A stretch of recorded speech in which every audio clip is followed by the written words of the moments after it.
माटी के शरीरिया दिहल हजूर काहे करेला गरूर काहे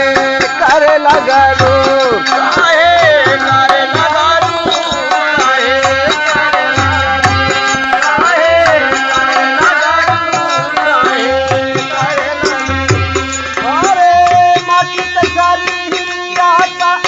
करेला गरूर काहे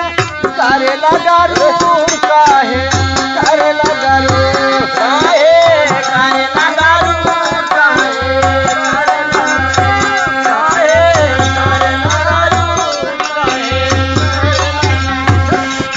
अरे मालिक दया हो कई के मानव बनाई दिहल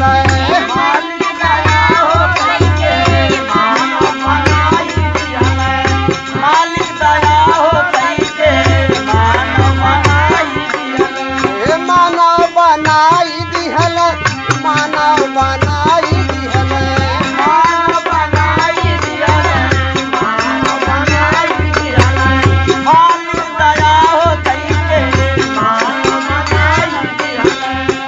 अरे कहीं बजोती सब में ये कहीं बनूर काहे करेला गरूर काहे करेला गरूर काहे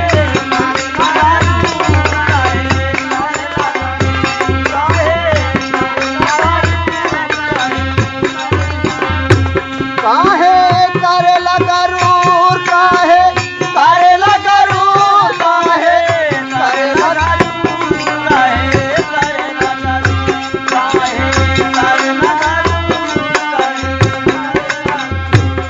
अरे यही मनता न वहीं कर कवन ठिकाना नहीं यही मनता न वहीं कर कवन ठिकाना नहीं यही मनता कौनो ठिकाना नहीं थे कौनो ठिकाना नहीं थे कौनो ठिकाना नहीं थे कौनो ठिकाना यही मनता नहीं थे कौनो ठिकाना नहीं अरे कभी न होई गई है राखी और धूर काहे करेला गरूर काहे करेला गरूर काहे करेला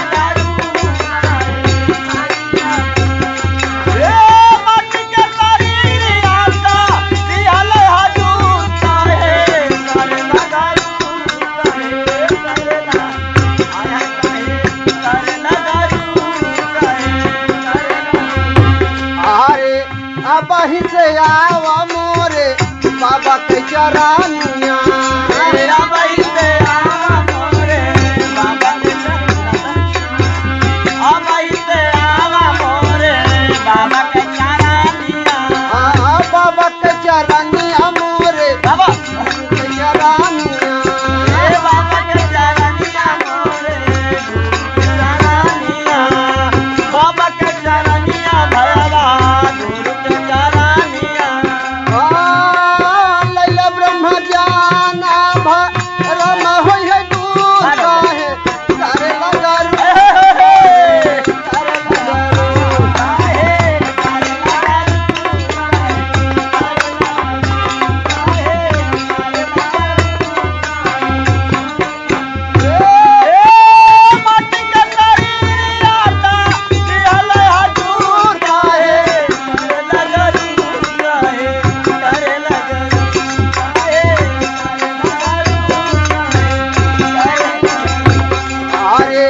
हरिहर देवा मोरा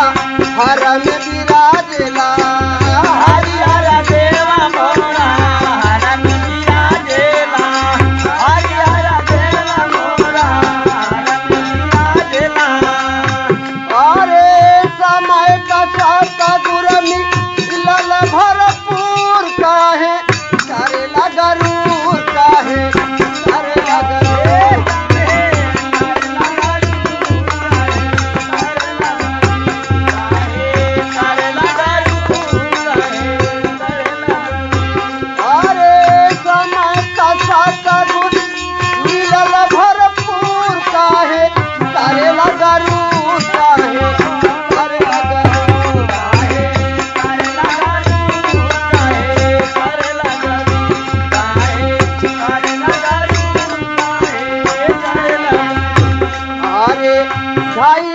प्रेम वाली पठावा पढ़ावेला